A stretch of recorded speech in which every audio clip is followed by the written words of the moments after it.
Okay, so welcome to your coaching document.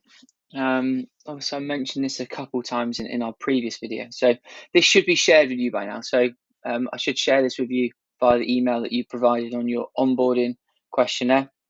It might have gone into your junk, so maybe just start by checking there. But you should now have editing rights to this document. So the first part of the document just outlines really its purpose and highlights the idea that it's a collaborative tool and it should be used by both of us.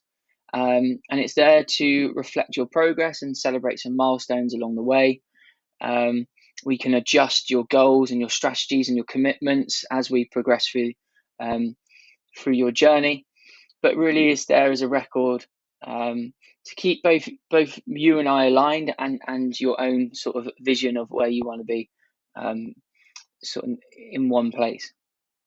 So first thing you need to do when you have access to this document is just check that your client profile is correct. So just check that you've got your name that you want to be known by, your correct and up-to-date email address, mobile number, and then really the weight that you started the program.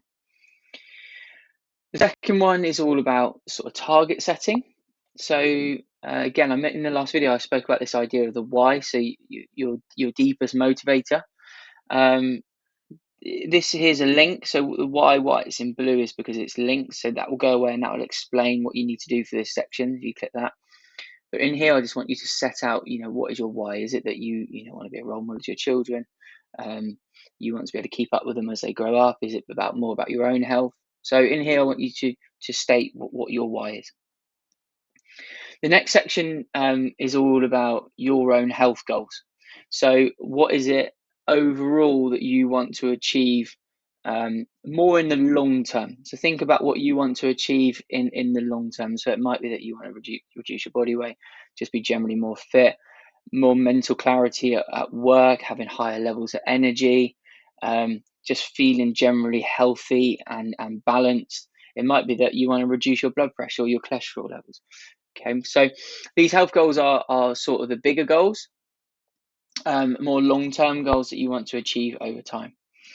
And then this last thing is more practical things that we can achieve in the next sort of 12 weeks. So is it that you want to lose 10 kg in the next 12 weeks? Do you just want to lose maybe 2 kgs? Do you want to put on muscle mass? Or could it be something more like, I want to fit in a dress for this wedding, or to have to go out and buy a new pair of jeans because the old ones are too big? So these are more practical things that we can implement in the short term. So when you finish watching this video, please go away, access your document and start to put these things together. You need to make sure that these things are complete before we have our kickoff call. And then the last little bit here is your commitments. So this is how you're going to achieve all of the things that you've just said about.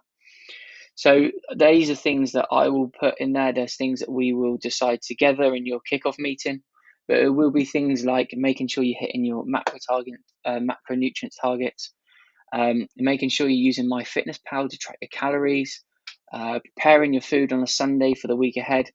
So there's lots of different things in here.